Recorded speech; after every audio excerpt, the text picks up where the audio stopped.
Welcome to the Political Beatdown with Michael Cohen and Ben Meiselas. Look, we are on the precipice of history and something desperately needed for our democracy here in the United States of America. For our democracy to survive, no one should be above the law.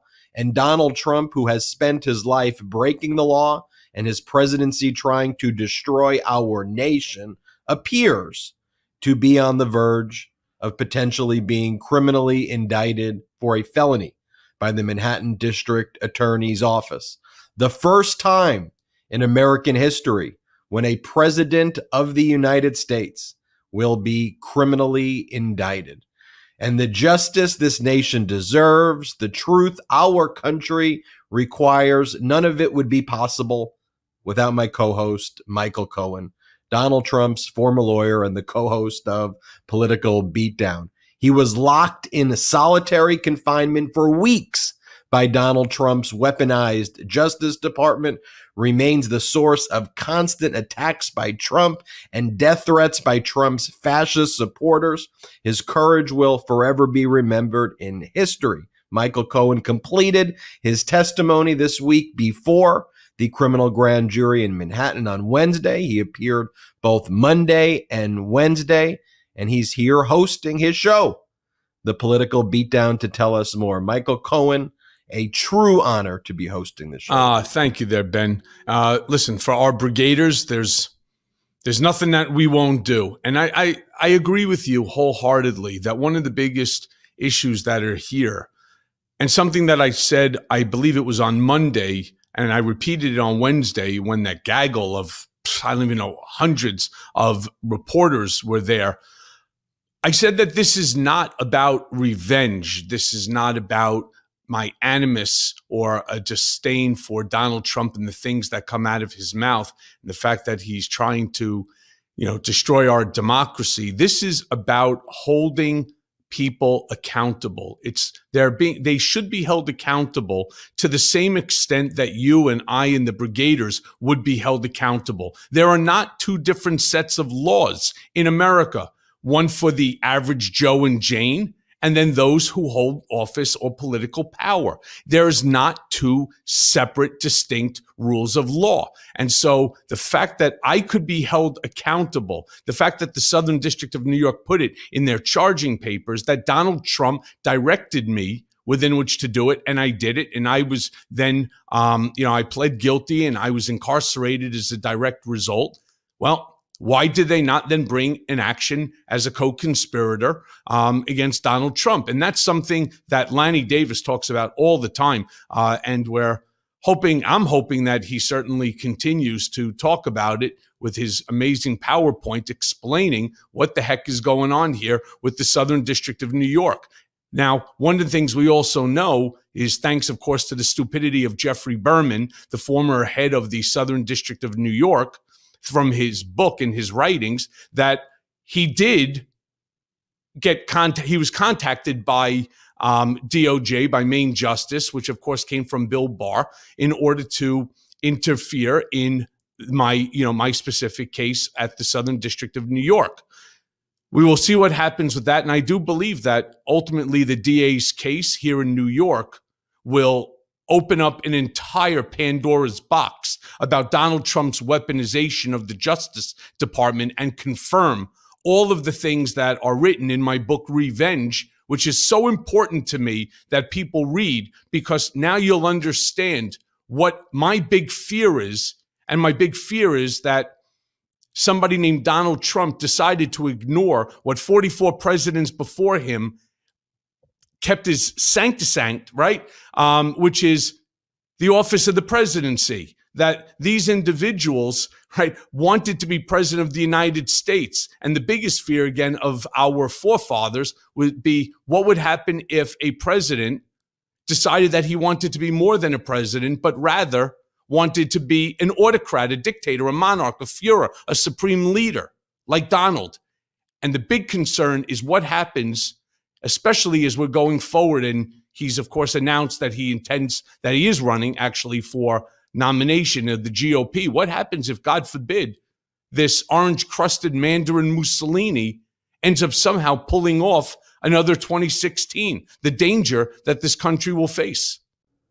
I think about people who are now very close to me in my life. I think about what you went through, and I think about my dear friend and colleague, Colin Kaepernick, as well. And when you're talking about the playbook of an autocrat, one of the things that Donald Trump first did with my client, Colin Kaepernick, was get the son of a bitch off the field and try to destroy the career of a private citizen for engaging in peaceful protests, for utilizing their First Amendment right. That's right out of the playbook. MAGA Republicans talk about cancel culture this, cancel culture that. I mean, like destroying private people's career. And, you look back at it, Kaepernick was one of the first private people who Trump really attacked and then dealt with the owners and said, make sure he doesn't get back on the field ever, basically. And then, I think about, what happened to you and right out of the playbook of an autocrat, a Führer, I mean, putting you in solitary confinement for 52 days, 51,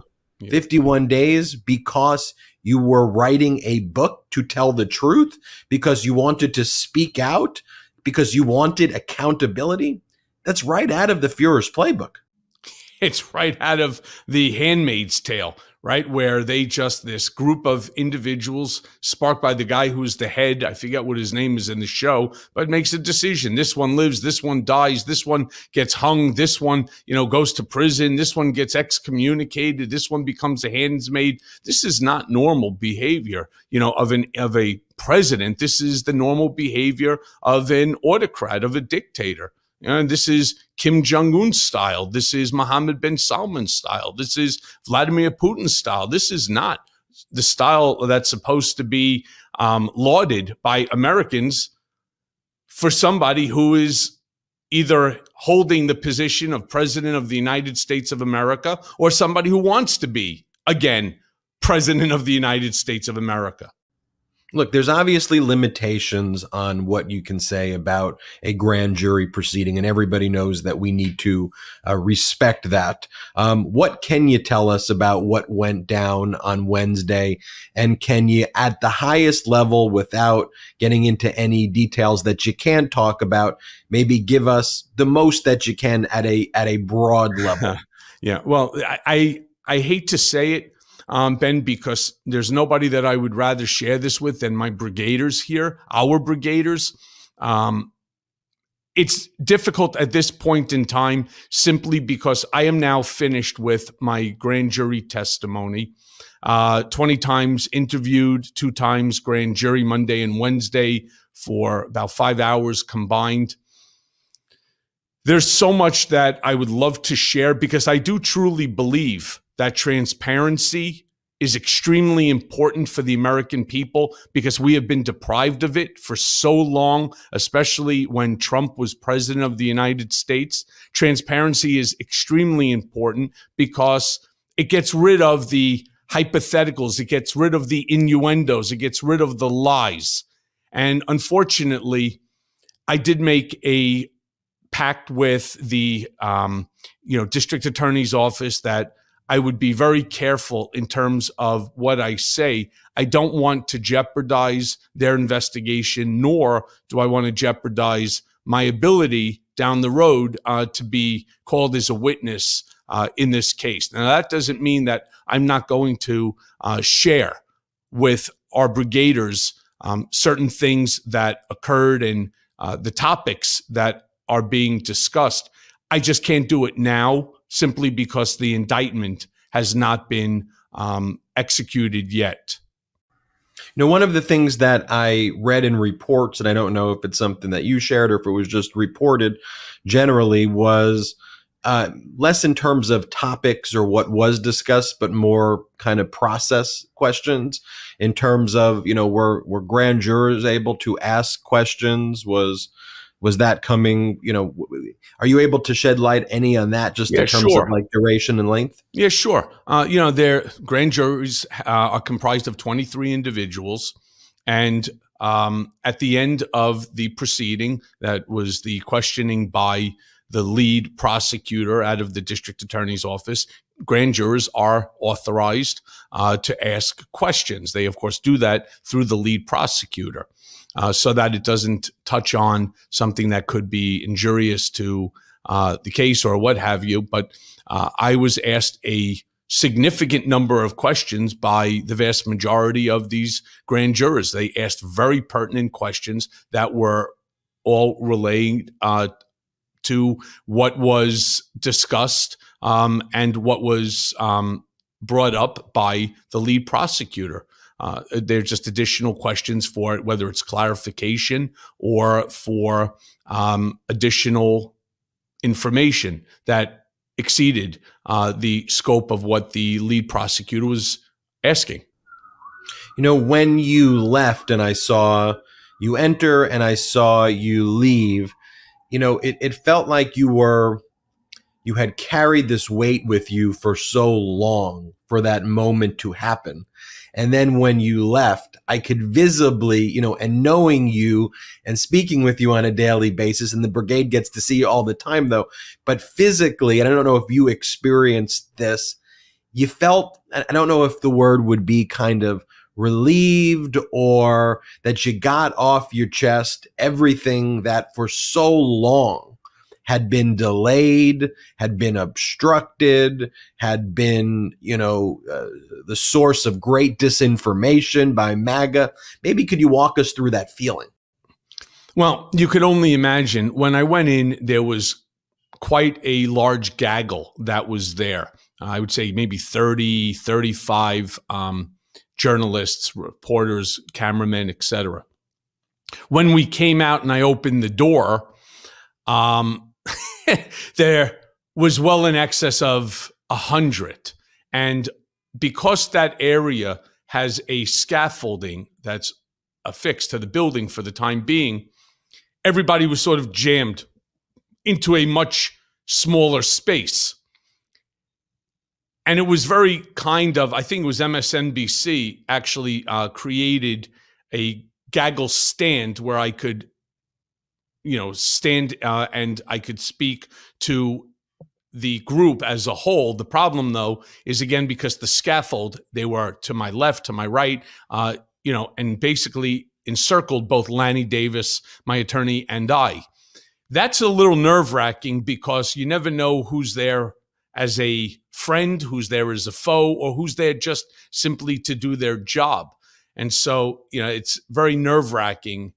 And after coming out of this, again, second appearance before the grand jury, now you're being asked questions and you have to be careful for the same reason I'm trying to be careful now with our brigaders in terms of what it is that I say. So every word has to really be couched and it has to be scrutinized so that I don't end up doing anything which can benefit Donald, hurt the DA, or vice versa. I mean, that's not the role that I'm there to play. But one of the things that I was adamant to say is that my appearances before the district attorney, before the grand jury, is not based out of revenge. And I've said it on this show. I've said it on Nicole Wilde. I've said it on every MSNBC show, CNN show that I've been on, as well as to the press.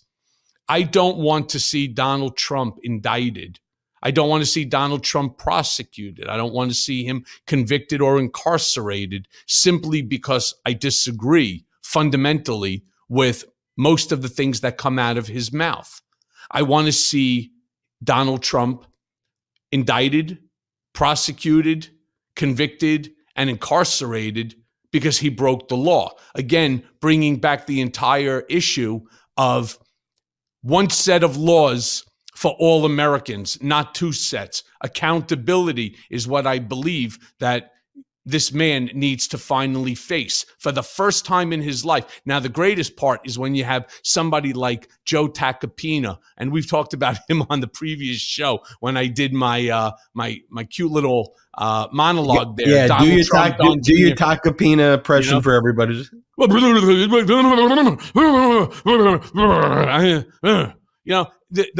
First of all, I don't think you're going to be seeing much of Takapina anymore. Knowing Donald as I do, he sent this clown out in order to do what? In order to disparage me, to denigrate me, in order to call into question my credibility. and it didn't work. Not only did it not work, he doubled and tripled down. Why? Because he's playing to a party of one. And that party of one, of course, being Donald J. Trump. And it didn't work. And now, not only does he look like a total fool, but worse than that, so does Donald. And that's not something that Donald can accept. If you're going to go out there and you're going to fight for him, you have to fight with him, for him with facts and with legitimate arguments. The arguments that Takapina is making or has made are both not based in law. They're based upon, his mere statements, and that just doesn't work. And he's been called out as being incorrect by every single person that he went on the show, a television show for. So great, you've now made a complete fool out of yourself. But worse than that for Donald Trump is that you're now making a fool out of Donald. And so I believe that you're not going to see much of Takapina anymore. He's going to be sidelined the same way that Donald sidelined Haba, the same way that he sidelined Giuliani, the same way that he sidelined so many people.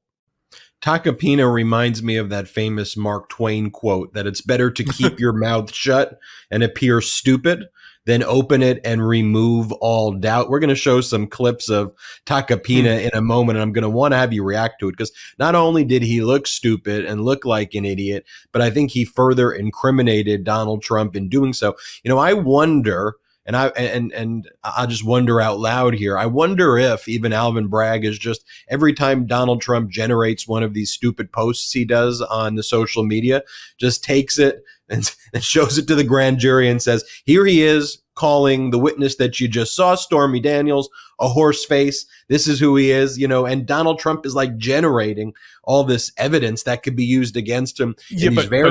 But Ben, more than the disparaging, nonsensical, childish, immature statements that he keeps making about Stormy Daniels, and whether or not you agree with her profession is irrelevant. She's definitively not a horse face. She's actually an attractive woman. And the fact that this is how low a man can go. I mean, you're talking about a 7-year-old man playing like he's, a 9-year-old in a playground, just hurling all of these horrible statements, and it's misogynistic, it's sexist, it's all of these things. But the mistake, that big mistake that is going to sideline Takapina, is where he actually acknowledges, he lied, but it doesn't matter. Whoa, slow the fuck down, stupid, because that's not for you to say, but you did, and now it's out there and recorded. Because why? Because you're completely fucking unhinged. You have no idea of the facts. You think you're going to come out there like a television tough guy, and you're going to actually, say things and, yell and scream and look completely unhinged. And that's going to change reality. Unfortunately, again, it doesn't. Unless, of course, you're on Newsmax or OAN or, even Fox previously. It's not going to work for you. And it doesn't work for Donald. And you actually went ahead, very much like Rudy did early on, right before Donald sidelined him again. You now incriminated your client. So you want to question me? Oh, I'm a good lawyer. I'm a bad lawyer. Not even sure if I have a law degree. Oh my God, Joe, you're so fucking funny. I forgot to laugh, right? You incriminated your client, you dumb motherfucker. There's no other way to describe you. You are a fucking fool of the greatest magnitude. You incriminated your client, who is now being looked at by the district attorney, by the attorney general, and by Atlanta's district attorney, by, DC. What are you doing? You have any idea what you're doing? The answer? Emphatically no. Well, let's play the tape here of Joe Takapina where he's on Ari Melber. He's being pressed about lying and then lying about the lies. And then to me, it looks like a lunge, but he certainly tries to grab the paper out of Ari Melber's hand. I've never seen that before. I've never seen that before. Look, I've been watching, like you, I've been watching the news since CNN was first created. I've never seen a guest come in and actually try to grab a document out of the host's hands? What point could you possibly be making? But yeah, let's take it to the video. Play the clip. If all of what you say is true, It is. then why was Trump hiding it and lying about it at the time? And I'll play that for your response. He lied about it. We all know that. When you Take say a you look. lied about Take it, a look. Let's see. President, did you know about the $130,000 payment to Stormy Daniels? Then why did Michael Cohen make it if there was no truth or allegation? You have to ask Michael Cohen. Michael's my attorney, and you'll have to ask Michael. Ari, that's what you're going to consider a lie. A lie to me is something material under oath in a proceeding. Well, I didn't say perjury. I said a lie. Yeah, but that's not a lie. That's not a lie? Here's why it's not a lie. That's not a lie? Here's why it's not a lie. Did you know about this? Let me answer. Did you know about this? No, I don't. No, we don't need that. Here's why it's not a lie. Yeah.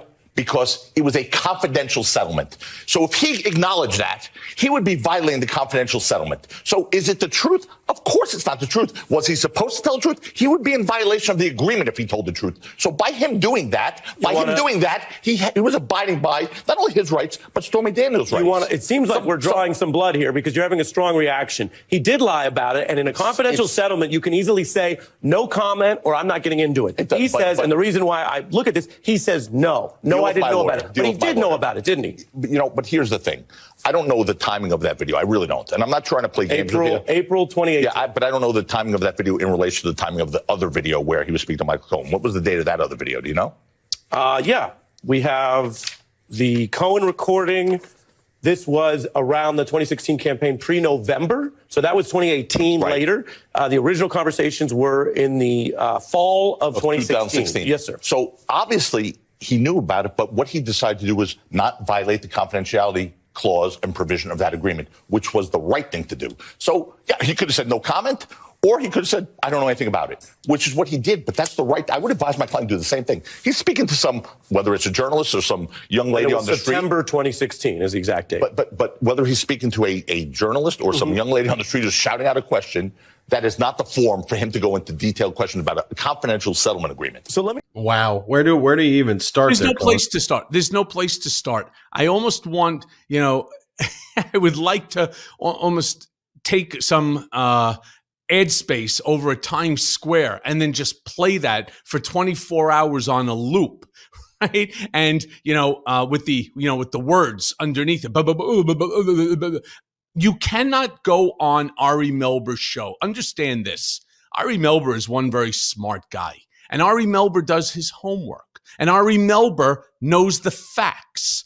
All right. He's not sitting there, thinking he's going to bullshit his way through a segment on the show. He wanted to know what day it was. Okay, he said it was September. Then he wanted the other one. Okay, that one was in January. And he has all the information there. He is what's called prepared. Then you have Takapina, who turns around not once but actually twice in this video and says, yeah, of course he knew about it, but it doesn't matter. And then he would be foolish enough to, again, triple down. The triple down on that one is where he says, yeah, I would advise my client to do the same. He doesn't know the facts. And that's so important. But then again, that's the problem. There's so many of the talking heads that are out there that just decide that they want to, let's go after Michael Cohen, right? This happened when I was first raided by the FBI and then ultimately pled guilty to the Southern District of New York's demands, which was either on a Friday, right, 48 hours from the first time we ever heard. And if you read my book, Revenge, you'll understand what I'm talking about. From the first time that I ever spoke with them, and it wasn't even me, it was my lawyer, because I wasn't even allowed to go to that meeting. You have 48 hours to come in and to plead guilty, or we file an 80-page indictment against you that includes your wife. All right. This has now also been requested by multiple different members of Congress to open up investigations, whether it was about the IRS and their handling, because there was never even an IRS agent. So all of this is going to come out as a direct result of the district attorney's case down the road, because it's all connected. It's all about the weaponization of the Justice Department by Donald J. Trump through his willing and complicit bloviated dirtbag, Bill Barr. All right, that's just what it is. And everybody down the line who had their dirty fucking hands attached to this thing, the ones who went ahead and tried and threatened me by going after the things that they know I care about the most in my life, my wife, my daughter, and my son. They knew exactly which way I was going to go because they could not allow me under any circumstance to plead not guilty. There was no way that they can do that because of all of the shenanigans that the Southern District of New York, that Nick Roos, Tom McKay, Andrea Griswold, Tatiana Martin, all of them were behind. And it's disgusting. It's disgraceful. Robert Kazami, the same exact thing. Who does something like that? 48 hours? Instead, they'll allow somebody like Alan Weisselberg to go ahead and to lie. And I want everybody to Google this. Alan Weisselberg lied, Southern District, New York, and they still used his testimony. They still put him before a grand jury. So this whole thing is absolute bullshit. And the truth is going to rise. I promise all of you that, and it's going to really expose the bigger problem, even worse for Donald Trump than this district attorney's case, because there could be, superseding indictments to follow.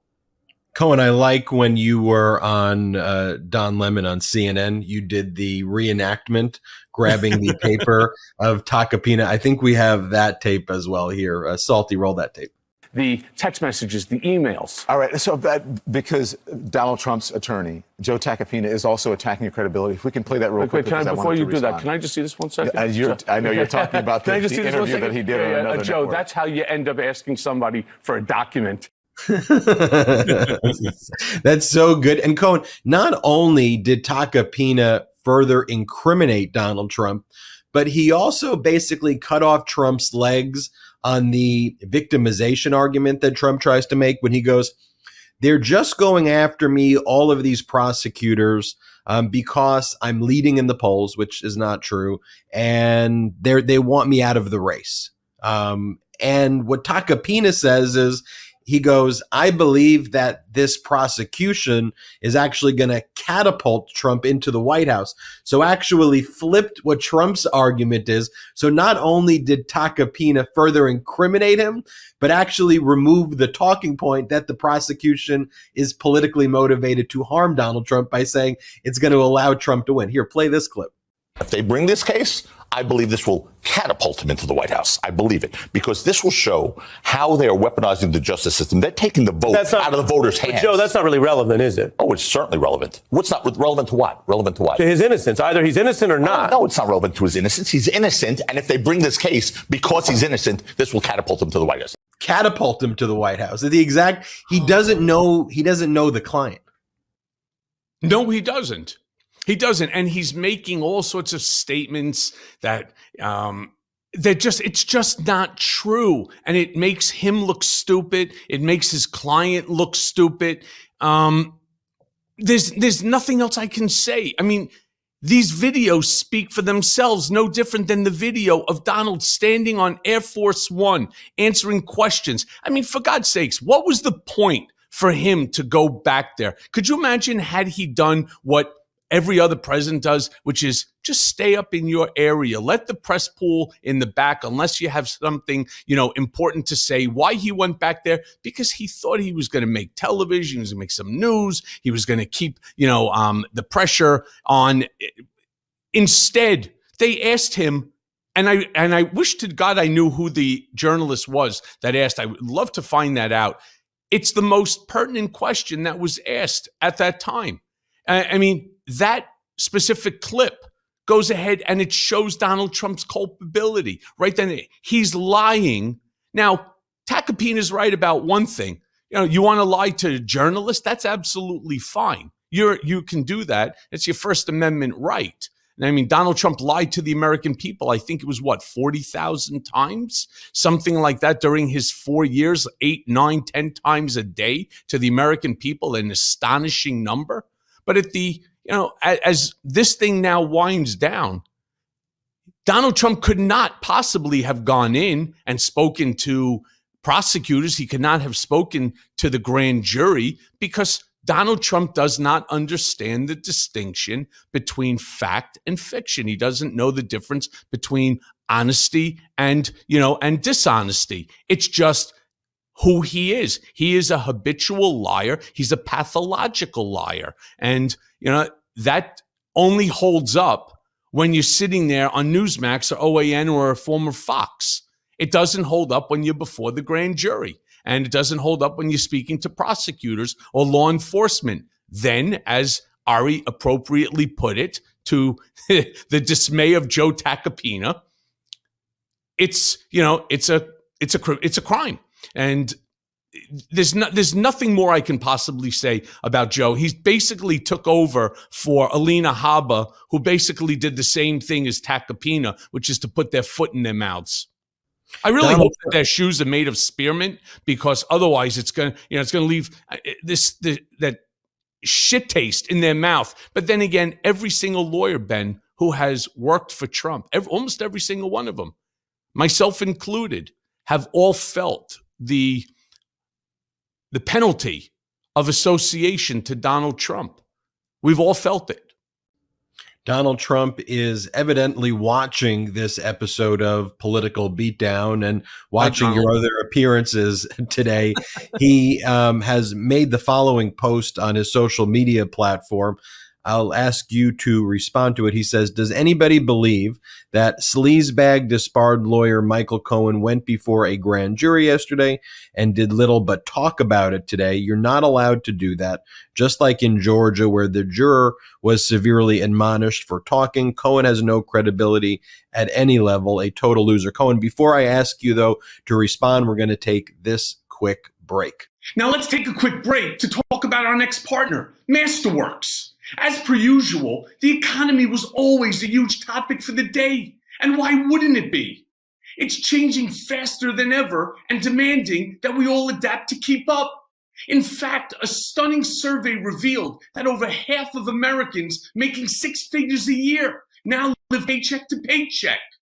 Now, even though Goldman Sachs is saying that classic investments are headed nowhere for the rest of the year, other markets are rising to fill that gap, creating incredible opportunity among the chaos. Because even if conventional markets flatline this year, there are other assets that don't have to do the same. I actually spent a lot of time digging into this, and according to a recent report by Citibank, the asset with the lowest correlation to the stock market of any major asset class, that's right, was art. It turns out contemporary art prices have outpaced the S&P's 500 return for the last 26 years by, guess what, 131%. Now, this market used to be hard to get into, but Masterworks is the platform that lets you invest in multi-million-dollar paintings without breaking the bank. I've actually done this. I'm actually an investor in one of their Banksys. Masterworks has built an impressive track record of 11 exits, all of them profitable.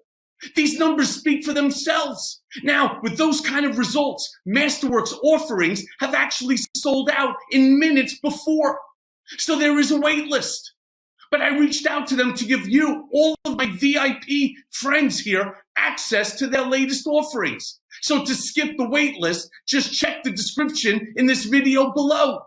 And welcome back to Political Beatdown with Michael Cohen and Ben Meiselas. Before we took the break, Cohen, I had let you know about a post that Donald Trump had recently made on his social media platform. I'll read it again. And Trump goes, does anybody believe that sleazebag disbarred lawyer Michael Cohen went before a grand jury yesterday and did little but talk about it today? You're not allowed to do that, just like in Georgia, where the juror was severely admonished for talking. Cohen has no credibility at any level, a total loser. Your response? It's called karma boomerang, bitch. All right. Sleazebag? Really? I wasn't the one who had the affairs when my wife just gave birth. That was you, my friend. All right. You directed me. You benefited from my actions, which was to, produce and to pay that $130,000. That's already been discussed and so on. And as it relates to me being without credibility and so on, there is nobody right now on this planet that has less credibility than you. And the only nice thing is that this untruth social platform of yours is actually going to be in bankruptcy soon, very much like some of the most, if not all, of your other business ventures. It's going to be in bankruptcy. You have no money. That's lost almost all of its value, which there really never was anyway. There's no real platform. Yeah, you got your handful of acolytes and moronic followers, and they're going to sit and listen to you. Does anybody believe that Michael Cohen went before the grand jury yesterday? Hey, listen up, stupid. There's 100 video cameras outside that turned around and took photos of me coming out of the DA's office because I was there for a second time before the grand jury. So does anybody believe that I met with the grand jury? Do you understand that the guy's brain doesn't compute properly? It's all circular nonsense, and it's all meant there in order to disparage somebody. Yeah, my credibility. You know what? The person who lacks credibility, Donald, is you. And at the end of the day, you, my friend, will be held accountable for your dirty deeds. End of story. And at the same time, he uses a word like sleazebag. You know, as you said, if anybody is the biggest sleazebag in the entire planet, he's the number one sleazebag. Let me just read for you this post that he also made on his social media platform. He goes, "I did nothing wrong in the, quote, horseface case. I see she showed up in New York today trying to drum up some publicity for herself. I haven't seen or spoken to her since I took a picture with her on a golf course in full golf gear, including a hat, close to 18 years ago. She knows nothing about me other than her conman lawyer Avenatti and convicted liar and felon jailbird Michael Cohen may have schemed up. Never had an affair with her, just another false accusation by a sleazebag witch hunt." Cohen, your response. Is there anything to respond to? First of all, there's if you put that picture up of that tweet, I want to show you something which is great because I think he uses he says acquisition, not accusation. Right? He uses the word acquisition, but the word he was looking for, the stupid moron, is accusation. I mean, this is, and by the way, in the other tweet, he spells Stormy Daniels wrong. He spells her last name wrong. Again, this is a guy with all the best words. This is the guy with the big brain, the genius. This is the guy that there are people out there who actually want to see return to the White House. I mean, are you fucking kidding me? Right? I mean, this is the most disgraceful behavior by someone who wants to be president of the United States. The sexist, misogynistic, xenophobic, homophobic, Islamophobic, anti-Semitic rants by this bloviated, orange-crusted Mandarin Mussolini, narcissistic sociopath. This is who people want to come in. Is there something fucking wrong with America these days? Is there something that has just shut off in all of our lives where it's acceptable behavior? I mean, this is beyond. I mean, this is beyond a reality show. He is making a mockery of the office of the presidency. I mean, this guy is a complete ass clown of a major magnitude that has never been seen before in America. I mean, first of all, he can't spell for shit. So let's just start with the fact that he's stupid, all right, and accept it for what he is. Second of all, attack my credibility? Well, listen up again, my friend. 17 fucking counts the Trump organization was held accountable for. All right, how about that one? How about your CFO right now is doing time at Rikers Island because of you? Because of you, you asshole. All right. How about the fact that other people, myself included, all ended up in prison, not because of shit that we did. And listen, the haters out there, oh, didn't you have tax evasion? There was no tax evasion. There was no HELOC violation. I've said it a million times. I wrote a fucking book about it. That was number 8 New York Times best-selling book. How about the fact that there was no HELOC violation? All right. These were all conjured up by the same asshole that I'm referring to, the same guy who wants to lie to you, right? All of a sudden, now I'm in cahoots with Michael Avenatti? What? What the fuck are you talking about, you buffoon? What are you talking about? And I'm in cahoots with Avenatti and Stormy Daniels and me. How about the fact that Stormy Daniels put him in prison because he stole money from her? How about the fact that he's a complete asshole, Avenatti? I wouldn't to have anything to do with him. Why? In order to go after Donald? I mean, are you that narcissistic? You think everything revolves around you? What? I mean, think about how unhinged that statement is, and the fact that this guy, again, is looking for the nod of the GOP. God damn it, GOPers. Think about what you're doing. Think about, and look, I'm not a fan of Ron DeSantis at all, and I think he's potentially as dangerous as Donald. But all I can say is, if I had a choice, and I don't like particularly either of them, how could you go with Donald Trump? How could you give your money, which they're doing on a daily basis, to a grifter who's sitting there lying to you about everything? Oh, I did nothing wrong. I took a photo. I was wearing full golf gear and a hat and, 18 years ago. Oh my God. What the fuck is he babbling about? It makes no sense at all. And the fact that, again, the GOP is even considering, the fact that folks like Jim Jordan, I was actually hopeful. I really was. And I'm angry at myself for being hopeful about it. I was hopeful that Jim Jordan, when he opened up that subcommittee on government weaponization, that it was going to be bipartisan, that they really care about America. Because I believe if you run for Congress, if you want to be an elected official, that you actually do care about this country, your constituents, and so on. But the fact that this subcommittee has become so partisan that they're willing to turn around and lie, continue themselves to lie in order to promote what? The liar in chief himself? I scratch my head every single day, and I thank the folks like Dan Goldman, freshman congressman, who went head to head with Jim Jordan last week. And then the week before that, Congressman Steve Cohen. And then the week before that, you had Congressman Jamie Raskin, God bless him. I mean, could you imagine? Jamie Raskin is, he's dealing with his own health issues right now, but he cares so much about this country that he puts on the bandana on his head and he goes right to work, and he's tackling possibly the most important issue right now, confronting the future of this country and our democracy. So God bless him and speedy recovery, my friend. One of the things that I know how much you love the country and how much you want our democracy to succeed is even where all logic says someone like a Jim Jordan is absolutely corrupt and going to do the wrong thing, though.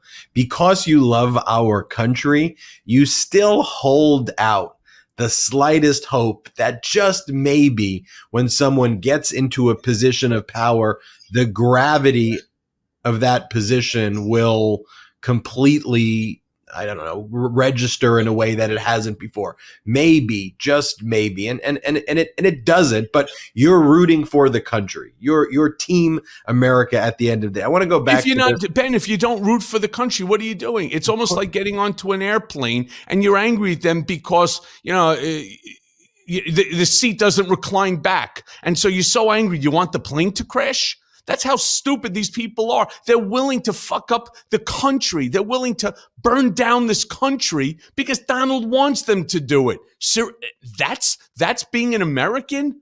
I don't get it. I just don't get it. And I'm frustrated at trying to explain the level of stupidity. And why is it that so many of these Trump followers are actually doing and saying and promoting the stupidity of Donald? It's because they're racist themselves. There's a whole slew of these, anti-Semite, neo-Nazis that are out there, and they're supporting Donald simply because they cannot think of a world where there isn't white privilege. It's such dangerous. He's so dangerous to democracy that if we all don't get together, brigaders, if we don't get together and continue to push shows like, Political Beatdown, like the others on MeidasTouch and Justice Matters and Lincoln Project, if we don't sit there and we don't push these platforms to ensure that our voices are heard, that these people do not get reelected, I'm telling you right off the bat, we're going to have fights in this country like we've never seen before, much worse than the Civil War. I also think about the post that Trump made there. And just if you look at it in terms of how it's going to be used as evidence against him in the trial, and I think many other trials. I mean, one, just the fact that, and by the way, E. Jean Carroll's civil rape and defamation trial, which is coming up next month, I think that this could be evidence against him there. I mean, calling someone like Stormy Daniels, horseface, number one, and then going back into it and saying, I haven't seen or spoken to her. I haven't seen or spoken to her since I took a picture with her on a golf course in full golf gear, including a hat, close to 18 years ago. I assume he's trying to say there that he wasn't naked in the photo. Like, again, but with if you want to emphasize the hat. Jesus, could you imagine? And the hat and his diapers. Salty, do me a favor. Please post my response. I think you're going to like this, Ben. There you go. Dumbass Donald taking his lies to his failing social media platform. The orange-crusted ignoramus is on full display with another incorrect use of the English language. ... The word isn't acquisition. You possibly meant accusation.